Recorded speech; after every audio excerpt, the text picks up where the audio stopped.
ketika seseorang sudah cinta kepada Rasulullah SAW dengan kalbunya, dia akan mencari nama itu di kalbunya, Sallallahu Alaihi Wasallam. Dia akan sebut-sebut, sadar tidak sadar. Lain dengan orang yang bersyarat cintanya, dia bersolawat kalau lagi ada hajat. Kalau nggak ada hajat, sudahlah, jangan bersolawat. Lagi ada usaha nih 4.444 kali, itu mah soleh, orang-orang soleh begitu. Tapi kalau muhibbin di atas itu, kalau orang soleh, abid, ahli ibadah, dia ibadah pamrih. Ya Rasulullah, saya ada salawat. Ngeliatin mobil orang bagus-bagus, salawat gitu. Ngeliatin rumah orang bagus, salawat gitu ya. Ya, masa itu harus sudah lewat. Ini masa sekarang mengenal Rasulullah dengan cinta. Orang kalau cinta, jangankan 1.000 selawat, 100.000 pun dia jalani. Orang kalau sudah cinta, lebih dari selawat, dirinya, hartanya dia korbanin. Sallallahu Alaihi Wasallam.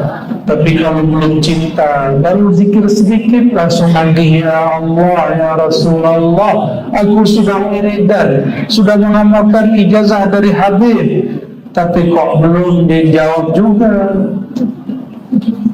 Apalagi ini musim pemilu, setiap caleg minta wiridan. Masya Allah, Masya Allah. Lah kita mah ngasih aja, ya kan? Ngasih aja, kan tergantung jatah dia nanti. Allahumma sholli wa sallim wa barik alaihi.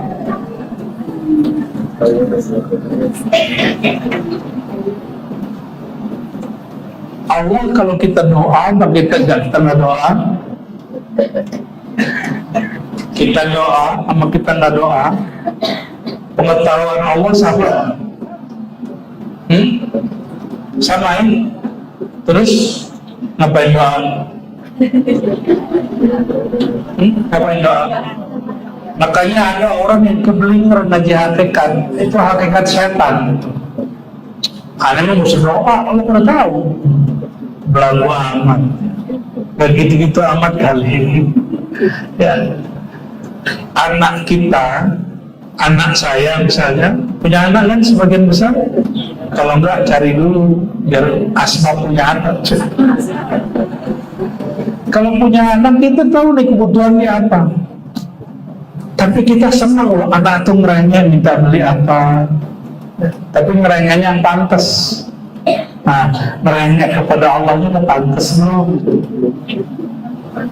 Ya, udah pantas belum ngerengek ke Allah? Mau jadi miliarder dari surga, jadi konglomerat surga, mau, jangan minta dikabulkan di sini. Serius. Karena semua orang yang nanti masuk surga, dia kemudian bingung, diberikan manzilah, tempat yang tinggi oleh Allah, fasilitas yang tak terbatas. Selalu ditanya, ya Allah, aku kan gak pernah minta ini. Apa jawabannya? Ini adalah sir balasan doa yang dulu belum dikabulkan di dunia. Apa kata dia? Ya Rabb, seandainya semua doaku tidak dikabulkan di dunia, di sini saja.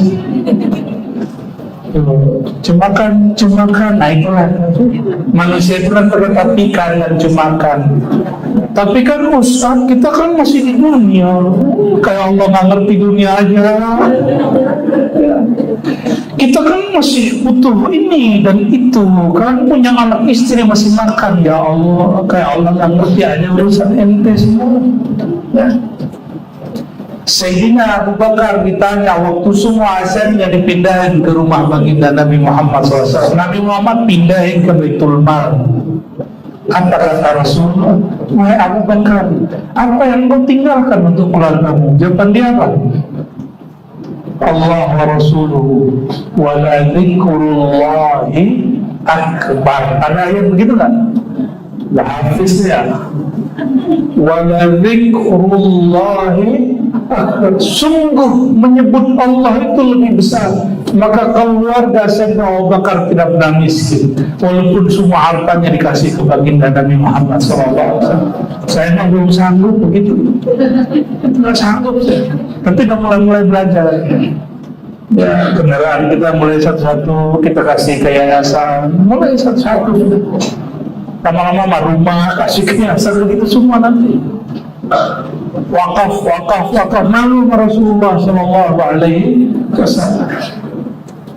Pelan-pelan, kalau kayak kita ini pelan-pelan. Berani nggak? Insya Allahnya orang Sunda. Insya Allahnya Sunda. Insya Allah. Insya Allah. Insya Allah Ta'ala aja wajalla. Indahnya berislam. Alhamdulillah Rabbil. Bagi Allah sama aja. Orang baca aja wajalla, ada aja wajalla, sama aja. Bagi Allah kolbunya. Orang Jawa baca haknya gimana? Alhamdulillah. Bagi Allah nggak ada masalah, ini kolbunya. Ada orang munafik di zaman Nabi baca Quran dan candi Abdullah bin Ubay, tapi Allah mencium dia. Maka ciri-ciri ahlu Quran munafik, hati-hati. Dia suka meremehin orang, suka meremehin bacaan orang, hati-hati. Kita membaca Quran semua kali ini? Hah? Membaca Quran? Baca Quran nggak? Ya. Suatu kali kakek guru saya namanya Syekh Abdul Malik Al-Muqri, beliau ngambil sanad Quran di Mekah 5 tahun, lalu dilanjutkan di negeri kita di Sumatera Barat. Ada satu kampung namanya Batu Hampar. Batu Hampar ini bukan di Batam, bukan di Malaysia, bukan. Ini di Sumatera Barat. Namanya Syekh Abdul Malik. Orangnya sama dengan beliau korek kita, ya. Allah izinkan mata batinnya lebih kuat dari mata zahirnya, tapi dihafal dan bisa baca Quran 7 qiraat. Ini yang Allah zahirkan mata zahirnya bisa 7 qiraat. Lebih canggih beliau guru saya itu. Satu kali diperintah oleh mursyidnya Syekh Muhammad Arsyad An-Naqsyabandi, waktu musim khalwat, kamu pimpin salat ya. Maka beliau pimpinlah salat. Tiba-tiba hatinya tergerak baca satu surat yang sudah dihafal oleh ibu-ibu yang di depan saya ini dan bapak-bapak semua. Surat Ad-Duha. Salah satu qiraatnya gimana kalau baca Ad-Duha? Ya, kalau nggak salah namanya imalah ya. Wal bukan he, antara a dan i. Orang Arab tidak ada baca tapi bunyinya mah telinga kita kedengarannya padahal bukan antara a dan i. Orang Arab asli nggak pernah ngomong itu mah Arab Syam, ente, aneh, Al-Qur'annya itu orang Arab sudah bukan Arab asli.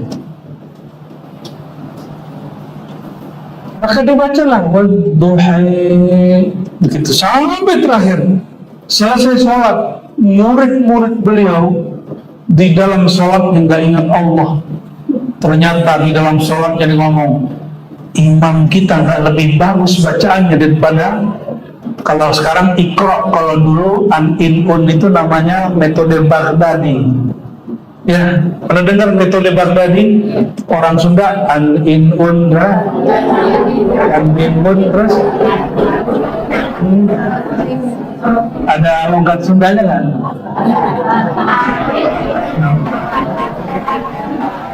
Ya, gitu-gitu deh.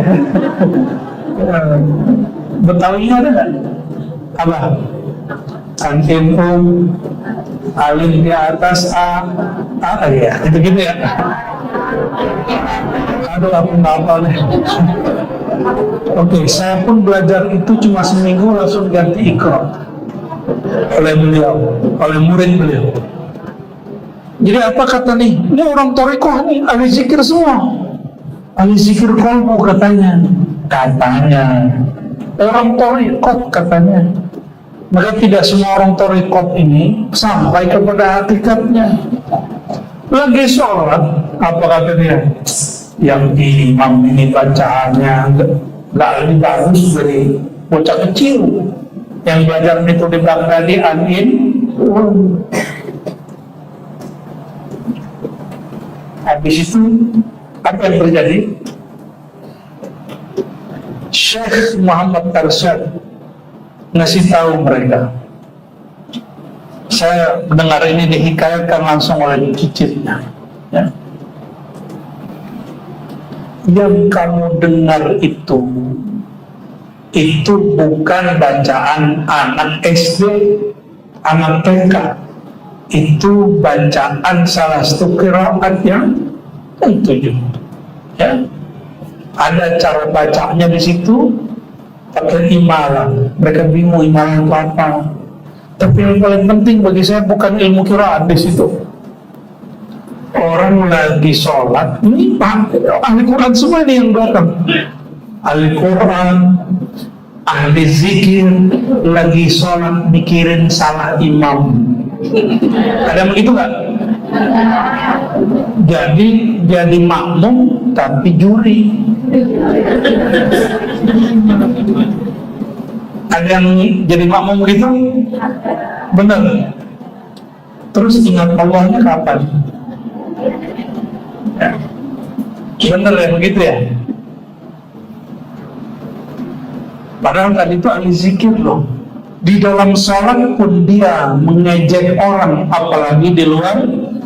Maka saya nggak heran kalau orang baru belajar thariqat terus ngejek thariqat lain. Wajar kan baru belajar. Udah lama juga masih bisa. Kalau dia cuma di situ-situ aja. Ya, thariqat itu jalan. Tujuan kita bukan ke jalan, tujuan kita sampai ke ujung, yaitu mahabbatullah.